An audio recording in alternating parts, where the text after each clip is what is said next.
Tomorrow, a federal judge is expected to decide whether there's merit to Trump's voluntary resignation program for federal workers. The Trump administration gave workers just 9 days to decide whether to end their government careers.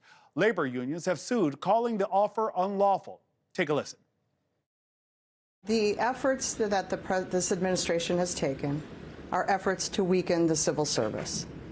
The whole thought behind removing due process rights of federal employees is about a loyalty test. And joining me now to help break this down is National Journal correspondent Savannah Behrmann, who covers the Senate. Savannah, good afternoon. I have to start with this. What do you make of Musk posting that the judge who ruled against his efforts should be impeached? You know, I don't think that that's something that's going to land amongst senators very, very well.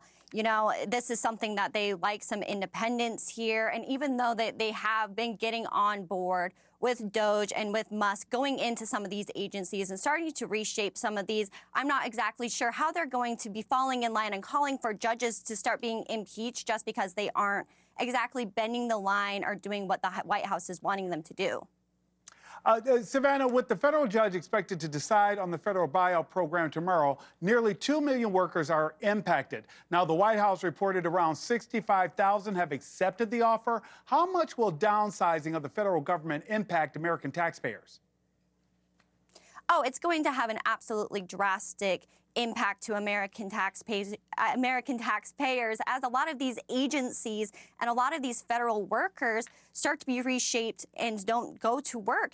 And we know that 60,000 to 65,000 so far have accepted those orders. And it's going to be really interesting tomorrow as we hear from Judge O'Toole Jr. up in Massachusetts about whether that program will be allowed to continue or not. We know that they are going to hear from both sides of the argument. We know that Democrats and labor unions here say that this program, since it wasn't created by Congress and appropriated by Congress, they're really calling in the legality here, right? And then the government on the other side is saying, absolutely, we have the control here, and that Doge and all these agencies really need to be reshaped to allow for the government to be reshaped under President Donald Trump's ruling and wanting to make it a lot smaller. So no matter what, as we see federal agents or federal workers, whether they take this buyout or not, or as we see agencies start to be reshaped, is going to have a massive, massive implication for taxpayers. Savannah, one more question for you before I let you go. Republicans are racing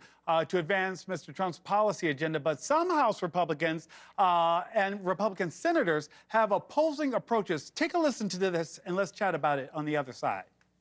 Speaker Johnson has been working very hard through the weekend to get us where we can notice a budget markup this week so that we can move forward with one big, beautiful bill as President Trump would like. We know how difficult it's going to be. We understand what the Senate is trying to do in doing two bills so that they can move quickly. I believe we're going to get the budget resolution done so we can start working on the policy. Savannah, what does your reporting tell you? Will Republicans get on the same page?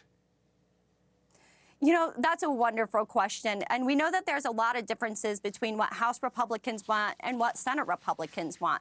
And so it's going to just take a lot of time over these next few weeks to kind of figure out if they're going to come to a resolution on this. But no matter what, I think that Republicans in both chambers, whether it's the upper chamber or the lower chamber, are all getting their calls from President Trump. And if he's saying that he wants a budget resolution a certain way or one big, beautiful bill and a reconciliation bill, that they're going to be falling in line with that, and it's just going to be a matter of the specifics here. And like you said, we both have seen that CBS News polls showing that people are responding to Mr. Trump's tough action there. National Journal correspondent Savannah Behrmann, thank you so much. Thanks so much for watching. Go to joinnn.com to find NewsNation on your television provider. And don't forget to click the red subscribe button below to get more of NewsNation's fact-driven, unbiased coverage.